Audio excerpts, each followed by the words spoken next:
IMF بھی اب کہتا ہے کہ جو کورونا کا جس طرح ہم نے اس کا سامنا کیا، اتنے بڑے چیلنج کا، ایک وبا جو ایک صدی میں ایک دفعہ آتی ہے، اس کا جس طرح ہم نے چیلنج کیا، وہ تعریف کرتے ہیں اس کی کہ جس طرح ہم نے ملک کو ایک کرائسس سے نکالا۔ انہوں نے ساتھ ساتھ یہ بھی تعریف کی کہ ہم نے جو قدم اٹھائے اس نے اکانومی کو سنبھال لیا تھا، حکومت کرائی گئی۔ اور یہ کہہ رہے ہیں IMF اپنی رپورٹ میں کہتا ہے کہ اس سے پولیٹیکل ڈی سٹیبلائزیشن سے اکانومی ڈی سٹیبلائز ہوگی، یعنی جو ہماری معیشت تھی وہ ڈی سٹیبلائز کا مطلب کہ وہ ایک دم مارکیٹ جو تھی اس کے اندر ایک دم انسرٹنٹی آ گئی۔ جب مارکیٹ کی انسرٹنٹی کا مطلب کہ جب جو ٹریڈرز ہوتے ہیں، جو مارکیٹ ہوتی ہے، اس کو جب یقین نہیں ہوتا کہ اب کیا ہوگا، تو یہی میں نے جنرل باجوہ کو میں نے بھی بتایا اور شوکت ترین فائنانس منسٹر کو بھیجا، ان کو بھی کہا کہ ان کو بتاؤ کہ اس وقت نہ ڈی سٹیبلائز کرنا، ان سے سنبھالی نہیں جائے گی۔ اور وہی IMF لگتا ہے کہ ان سے سنبھالی نہیں گئی، ان کو سٹیپس نہیں تھے، انہوں نے غلط پالیسیز بنائی، ان کی پالیسی سے اور زیادہ معاشی حالات بگڑتے گئے۔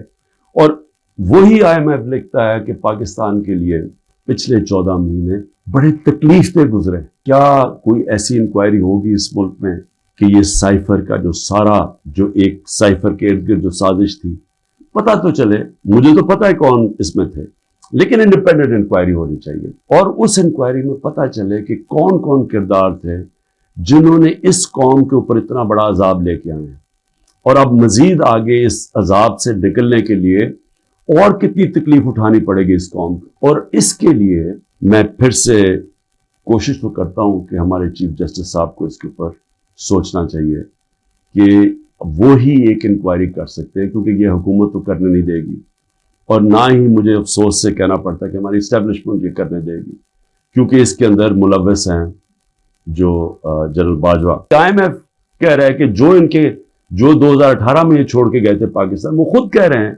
کہ وہ تحریک انصاف نے بڑے زبردست مشکل فیصلے کر کے ملک کو اس سے نکالا۔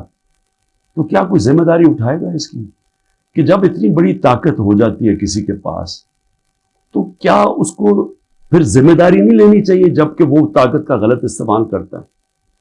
اور یہی انکوائری میں چیزیں آنی چاہیے، کیوں کہ آگے سے ایسی غلطیاں نہ ہوں، کہ آگے سے کوئی ایک آدمی خود ہی فیصلہ بند کمرے میں فیصلے کر کے ملک کو اس طرح مشکلات میں نہ ڈالے۔ جب سپریم کورٹ کہتا ہے کہ پارٹی کے چیئرمین عمران خان کو غیر آئینی اور غیر قانونی طور پہ اغوا کیا گیا اسلام آباد ہائی کورٹ سے، اور جس طرح اس کو مجرموں کی طرح ڈنڈے مار کے لوگوں کو، اس کے بھی اور لوگوں کو، وکیلوں کو، جس طرح اس کو پکڑ کے لے کے گیا تاکہ ساری دنیا دیکھے کہ کس طرح ایک پارٹی کے سربراہ کو کس طرح کا یعنی اس کے ساتھ رویہ تھا، تو کیا اس کا اجازت نہیں تھی کہ پرامن احتجاج اس ناانصافی کے اوپر کرے؟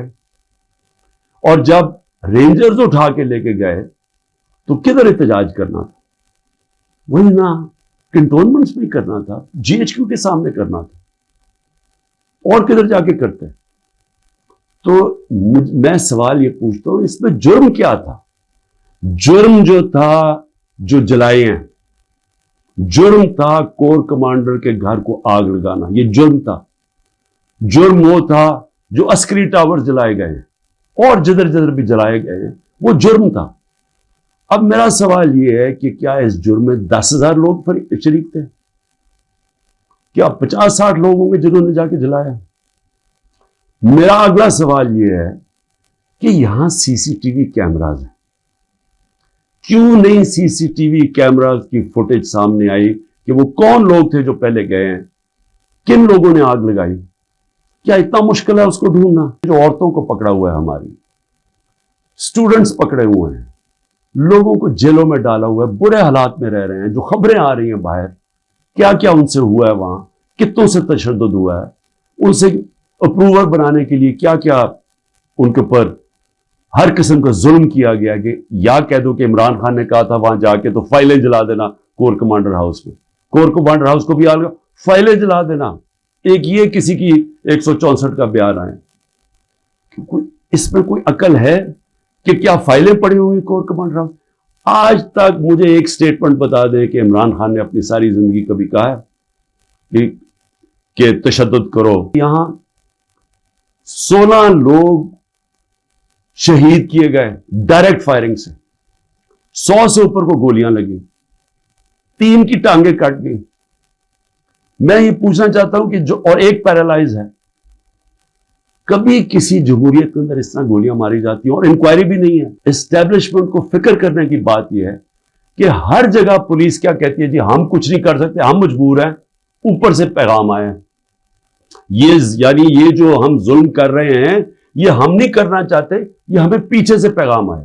یہ ہر جگہ سے یہ خبر آتی ہے کہ جی ہم تو چھوڑنا چاہتے ہیں لیکن کیا کریں جی, وہ اوپر سے پریشر ڈال رہے ہیں, سارا ڈال رہے ہیں اسٹیبلشمنٹ کے اوپر, ساری نفرت اس کے خلاف کر رہے ہیں. یہ تو کوئی دشمنوں کی ضرورت نہیں ہے. یہ جو سارا ظلم کیا جا رہا ہے یہ اب پولیس اپنے اوپر سے اتار رہی ہے. عمران خان ایک پولیٹیشین ہے, ایک غدار نہیں ہے. اس کا جینا مرنا اس ملک میں ہے. اس ملک کو تباہ نہ کریں. جب ایک قوم میں اچھے برے کی تمیز ختم ہوتی ہے قوم تباہ ہو جاتی ہے. پہلے اخلاقی طور پہ مرتی ہے قوم, پھر معاشی طور پہ مرتی ہے. سارے جو دنیا کی بڑی بڑی ریاستیں تھیں, رومن ایمپائر, مسلمانوں کا مغل ایمپائر, یہ جو عثمانیہ سلطنت, یہ ساری ختم ہونے سے پہلے ان کے اندر اخلاقی طور پہ یہ قومیں مری تھی. اس کے بعد یہ ختم ہوئے تھے, ملک ٹوٹے تھے.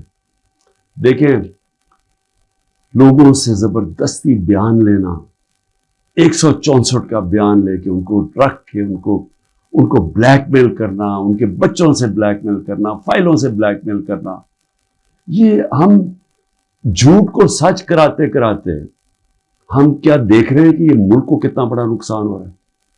اور مجھے صرف یہ فکر پڑی ہوئی, سب چیز کے لیے میں تیار ہوں. میں بار بار, مجھے پتا ہے کہ انہوں نے پوری کوشش کرنی ہے کہ کیئر ٹیکر آنے سے پہلے اس کو جیل میں ڈالیں, میں اس کے لیے تیار ہوں. لیکن کیا ملک کا ہم سوچ رہے ہیں؟ وہ نہیں سوچ رہے جن کے سارے ڈالرز باہر پڑے ہوئے ہیں.